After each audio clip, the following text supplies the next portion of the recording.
Okay, y'all, this morning we're going to talk about the facts behind the fiction, specifically the facts behind the Changa Safari series. Like I told you earlier, I started doing my research on African history and culture back in the 90s, and that's when I came across the Swahili culture. And that led me to this relationship between East Africa and the rest of Asia that had been going on for thousands of years. I mean, even far as back as Egyptian times, the Egyptians used to talk about this land called Punt, and basically Punt was an area that they traded with. And from what I was able to gather, Punt was one of these countries that basically traded to the Asia and back to Africa. And one of the reasons that that was able to happen was because of a phenomena, a natural phenomena that happens in the Indian Ocean, which is called the monsoons. And the monsoons are these winds that blow across the Indian Ocean, and they switch back and forth. Like during November and through February, these winds are blowing from west to east. And from April to September, they're blowing from east to west. And people were able to harness that energy to sail across these areas and contact these different cultures. Now, of course, Asia was known, of course, for being the spice area. That's where a lot of the spices came from and stuff like that. Africa was also known for supplying such things as gold, ivory, animal pelts, and stuff like that. These were things that were valued for people in the East. So that's basically how this trade formed, going back and forth. And again, like I said, it's been going for thousands of years. And the cultures that were known as Swahili cultures took advantage of that. And these were like city states that lined the east coast of Africa. And when we say city states, they were basically self-contained nations. They were basically cities on the coast. And they basically went into the interior to procure these different materials. Like ivory was considered like the plastic of their time. People used the ivory for everything. Of course, animal pelts, leopard pelts, and different things like that. They were valued by other people, and they would get this stuff from the interior, bring it to the coast, and they would trade it for spices and for other things that were coming from the east, coming from places like Indonesia, Malaysia, India, different places like that. As we know them now, of course, back then they had different names. So I printed off this map so you can see what this looked like. As you can see here, I'm going to switch it to the African coast side where you can see some of the cities' name. The names were cut off a little bit, but we're talking about cities like Mogadishu, Kalinda, Mombasa, Zanzibar, Kilwa, Mozambique, Sofala, and there was other cities like Pemba and Kilwa, Kiswa, and they were all along the coast of Africa, and probably even more that we haven't even discovered yet. And all these cities were involved in the trade going from the east, from the east to the west.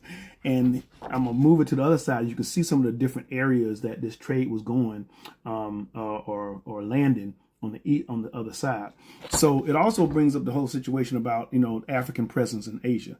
Now these winds, as you can see, they were blowing in one direction for a certain amount of months, which basically means that you filled your dhow ship. Dhow was Arabic word for ship. You filled your ship up, you sailed to the east, and you landed at the ports and you traded. And you stayed there for months. You had your cities and stuff. You stayed there for months trading. And then when the winds changed, you loaded up your ships and you sailed back home, and you sold your goods, and that's how you made some money.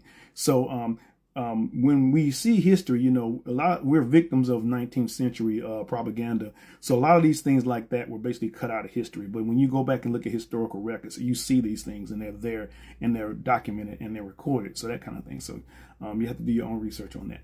But that's what happens. So when we think about the trade, we think about Marco Polo and the land route that people used to go from west to east. But there was an active trade going across the oceans. And as a matter of fact, when the Portuguese finally had a chance to round the Cape of Good Hope and come to the western side of Africa, they discovered all these cities that were thriving and were, in the middle of this trade. And that is the foundation of Changa Safari. When I learned that history, I was fascinated by it. And I said, man, I've got to incorporate that into this story. So every story in Changa Safari is based on these connections between East Africa and Asia. And I try to be as historically accurate as possible when I'm talking about these different cultures. I'm not talking about them in terms as we know them, as the countries that we know them. I'm talking about them in the context of how they exist, what they were, and how they existed at that time.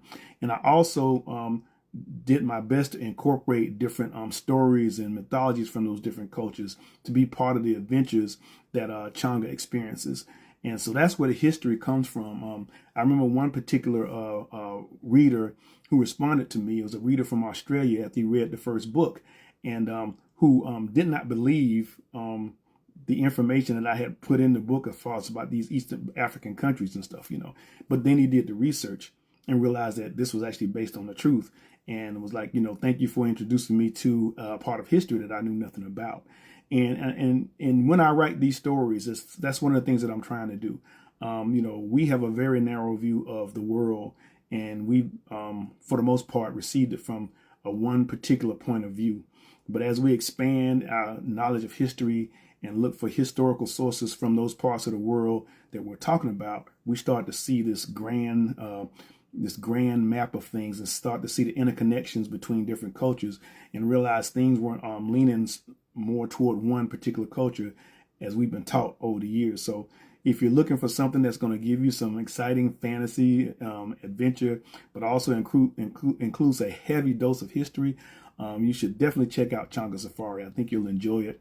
I had fun writing it, and I think you'll have fun reading it. So that's my little thing about history, the fact behind the fiction, the spice trade on the ocean, Indian Ocean, and that's where Changa Safari comes from. Y'all take care. Peace.